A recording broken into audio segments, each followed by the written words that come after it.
through our actions, whether it be through our words, or whether it be through the reading of God's Word in itself. Other times I think of witness and I think of a court case, right? I think of Judge Judy, where it seems like they find the most ridiculous witness possible and put them on the stand. Or I think of movies such as The Lincoln Lawyer, or I think of My Cousin Vinny, or different witnesses that make a huge difference in this case or in the cases that we're talking about. I think that all of us at times can be guilty of thinking of witnessing to others, but we forget about the witness that we have for us, that Christ is witnessing to us, that God witnesses to us on a daily level. And this morning in our scripture, we can see just three ways that God witnesses to us. First, God witnesses to us in nature. Secondly, God witnesses to us in the Word. And finally, God witnesses to us in congregation. Our story this morning is Matthew chapter 2, beginning at verse 1 and going to verse 12. Hear these words from the book that we love together. After Jesus was born in Bethlehem in Judea during the time of King Herod, Magi from the east came to Jerusalem and asked, "Where is the one who has been born King of the Jews? We saw this star in the east and have come to worship him." When King Herod heard all this, he was disturbed, and all Jerusalem with him. When he had called together all the people, chief priests and teachers of the law, he asked them where the Christ was to be born. "In Bethlehem in Judea," they replied, "for this is what the prophet has written. But you, Bethlehem, in the land of Judea, are by no means least among the rulers of Judah. For out of you will come a ruler who will be the shepherd of my people Israel." Then Herod called the Magi secretly and found out from them the exact time that the star had appeared. He sent them to Bethlehem and said, "Go and make a careful search for the child. As soon as you find him, report to me that I too may go and worship him." After they had heard the king, they went on their way, and the star they had seen in the east, and went ahead of them until it stopped at the place where the child was. When they saw the star, they were overjoyed. On coming to the house, they saw the child with his mother Mary, and they bowed down and worshipped him. Then they opened their treasures and presented him with gifts of gold, of incense, and of myrrh. And having been warned in a dream not to go back to Herod, they returned to their country by another route. Here ends our reading this morning. There's a mother and a baby camel that are talking one day, and this baby camel is rather kind of an inquisitive little lad, and he says, "Mom, why do we have these big 3 toes on our feet?" And she says, "Well, son, as we track the desert, it's a way for us to stay on top of the sand." He goes, "Okay." And he thinks a little bit more, and he says, "Mom, why do we have these huge, long eyelashes?" And the mother says, "Well, on our treks through the desert, the long eyelashes protect our eyes, and they keep the sand out of them."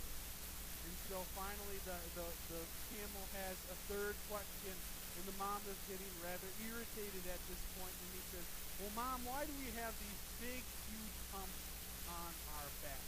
She says, "Well, this is our storage, so this is where we store our fat, so we can go a long way in the desert without having to stop for food or for water." The mother once again is really impatient with the boy, and the boy this boy camel responds with saying this, "Mom," "Yes, son." "Well, then why are we in the San Diego Zoo?" Our first point this morning is that God witnesses to us in nature. One of the strangest yet most awe-inspiring things that I have ever seen was when I was in 2nd or 3rd grade. I can't remember quite the year, but it was when we saw our first solar eclipse. And that was a huge event to see as an elementary school student, because that was something that kept your attention. It was dark outside, and it was only, 11 o'clock in the morning. That was pretty cool. And then they passed out these goggles that looked like something from Back to the Future or 3D glasses. And you had to wear those things the whole day. But then you got mad because you found that you weren't going to be able to go out for recess that day because they wanted to protect your eyes from those ultraviolet rays. So instead of going to recess, we ended up in the library and we got to watch the solar eclipse on a big TV. Wow, that was awesome. One of the coolest yet strangest experiences. It drew our attention as elementary school students, and as some of us know, it can be awful hard to garner the attention of an elementary school student for longer than 5 minutes. Now, this was an incredible event that everyone took notice to. And then, 2,000 years ago, there was also a star that these magi took a notice to as well. Now, these men were referred to as magi by Matthew, and this is not a term that we normally use in everyday culture. And as we look at the Greek, it actually shows that these were men from Persia, and the term magi was meant to mean an astronomer or philosopher, probably from Persia or Chaldee. So they're both of these areas are east of where the land of Judah would have been. And it doesn't note in our text how many there were. It does not say that there were 3. It does not say that there was 1. It does not say that there were 15. It does not matter. But what matters is that they see this star and they pursue it. I can imagine that 2,000 years ago, as they're looking at the brilliant light of this star, they could just not turn away. They looked at it and they saw it in awe. They, as these intelligent men, as learned men, as men who have studied for years and astronomers, they probably want to know the reason for this star. They want to pursue this star out to its end. And also they know that many times the stars would herald the birth of kings. They could sense that the star was present and they needed to follow it. And they followed it until they came to the place where Mary and baby Jesus was born. Today we are celebrating Epiphany in this past week. And in our scripture, this star embodies Epiphany very well. The Greek word for Epiphany is epiphania, which suggests 3 things: the appearance of a dawn, the appearance of an enemy, or the manifestation of God. Here we have an understanding. We think of Epiphany, and we think of the light bulb that comes on in our head. Or we might think of, I have a scathingly brilliant idea.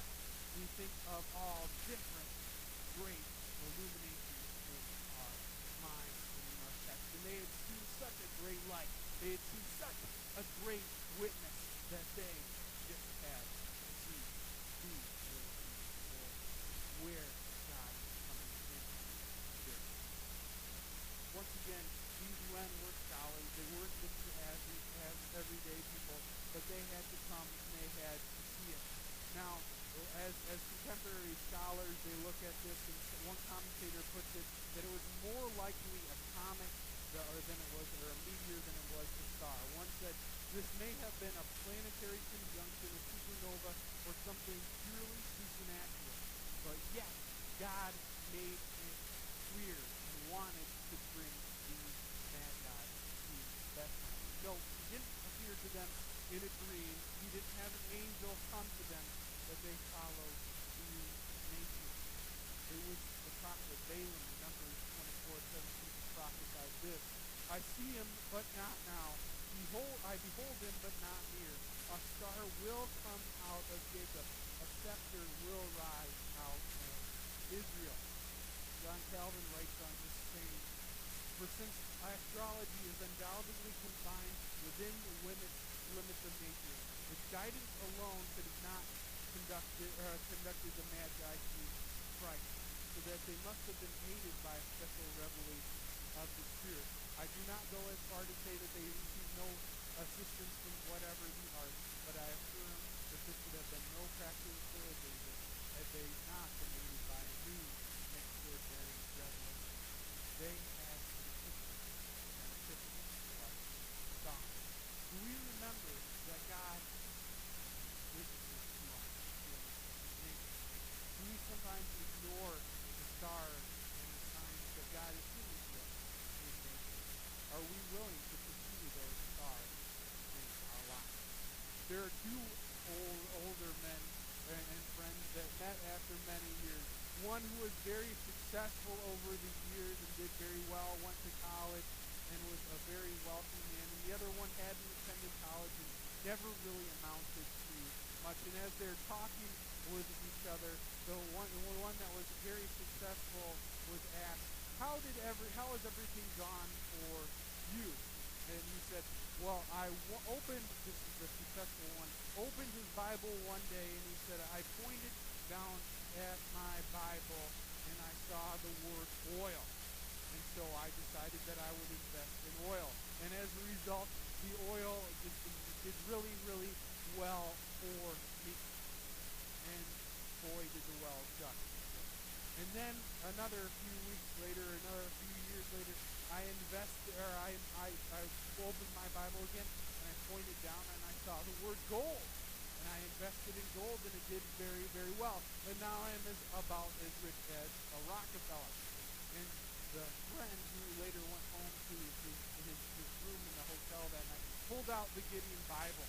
And he said, I'm going to do this exact same thing and I'm going to get blessed as well. And so he closes his eyes and he opens the Bible and he puts his finger down and what does he land on?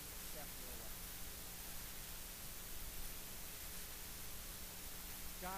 God witnesses to us in the Word. It was not just the Magi who would witness and recognize Jesus. It was not just that, but it was everyone in the nation of Judah.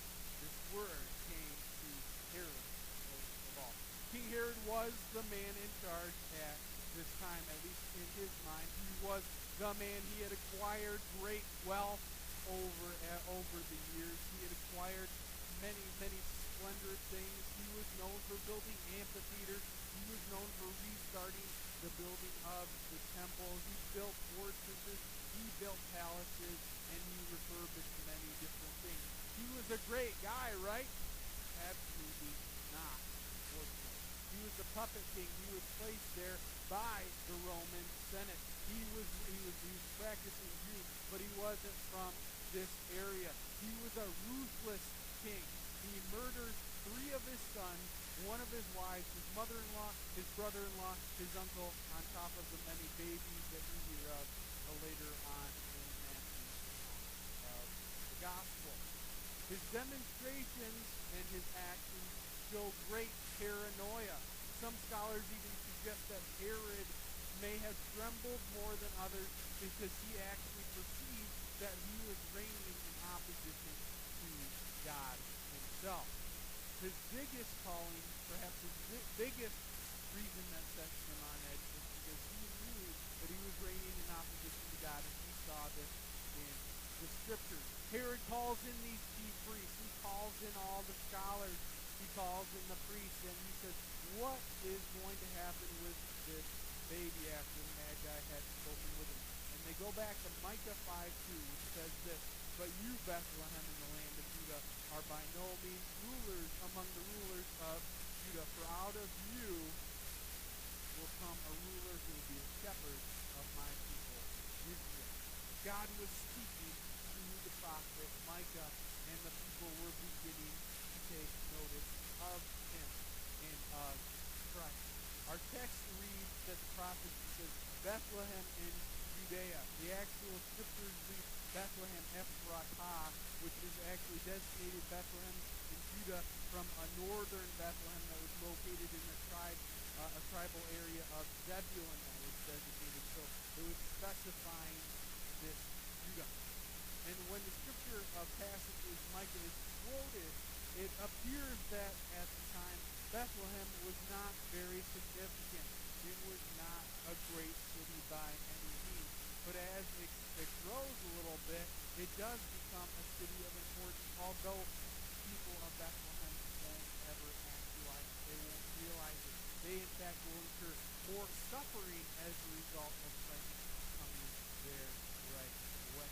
John Calvin writes, this language about Bethlehem being little and insignificant is to magnify the grace of God, making it an inconsiderable and unknown birthplace of the highest king.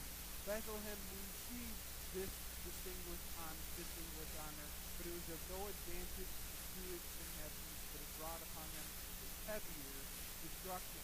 Jesus Christ was supposed to shepherd and feed the people, to provide guidance for these people. And once again, Herod, looking at him, he's increasingly scared. He's trying to figure out what the whole plan of action is. How do I respond to this king? How do I respond to this star? How do I respond to the prophet Micah? And his paranoia just continues to increase, and for some reason he just is not heeding the witness of God's word. Do we think about God's witness to us in the Scriptures? Do we invest ourselves in the Scriptures enough to know what God is trying to communicate to us through His word? How can we share God's witness in the word? There is a minister who is leading a revival crusade down in the South. The two men begin to heckle him, and they say, well, hey, preacher, we want you to do a few miracles. And the second one says, yeah, how about some signs and wonders? And the preacher came down from the pulpit and dragged the two men up to the front of the stage, and he said, well, sons, we don't perform miracles here, but we sure do cast out demons. Our final point is that we need to remember God's witness to us in confrontation.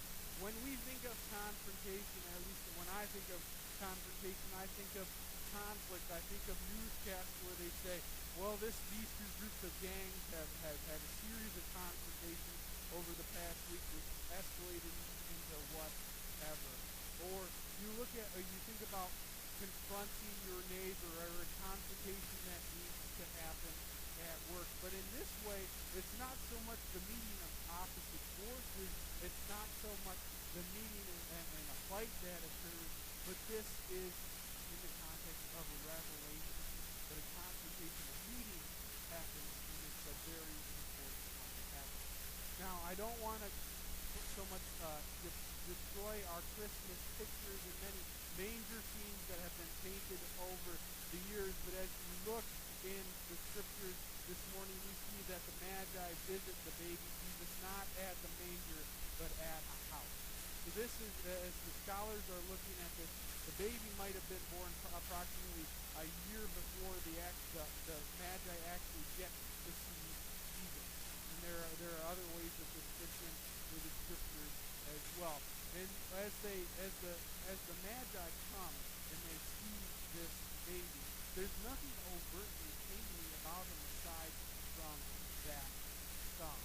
He's born into a humble birth. He's not born once again into a palace. He's not born into a city that was of great importance. But they were told that where they were to go, and when they saw the baby Jesus, they knew that this was the king. He was not appointed an earthly king, but he certainly was the divinely appointed king. And they contemplate his exalted rank, which is concealed from outward view, and holding it for certain. He will be one day different than he now appears. But they were not at all ashamed to render him the worship that was due. He didn't appear to be king, but they treated him as king nonetheless. They bring him gifts that we call the gifts of gold and frankincense and myrrh. And some scholars speculate, well, gold is supposed to symbolize this and something else, and the frankincense and the myrrh designate something else. But what I look at it is not so much these gifts of being kingly or priestly, but these were the best gifts that the Magi had. If you go back to when Joseph was kind of in charge of Egypt, back when there was a famine in Israel, and Jacob sends his sons down to purchase food, he has them bring the best that they had. Here's what it says in the book of Genesis. It says, then their father Israel said to them, if it must be, then do this. Put some of the best products in the land in your bag and take them down to the man as a gift. A little balm, a little honey, some spices and myrrh, some pistachio nuts and almonds. They honored him with the best that they could offer. And that's what Magi do as well. They bring gold and frankincense and myrrh, the best that they could give. And while we do not have a physical baby to present our gift to this morning, we still can give the best that we have. We can give him our worship. We can give him our praise. And we can give him all the glory that we can. We also can't forget about the second conversation. The last conversation that we often look at as an aside. That in a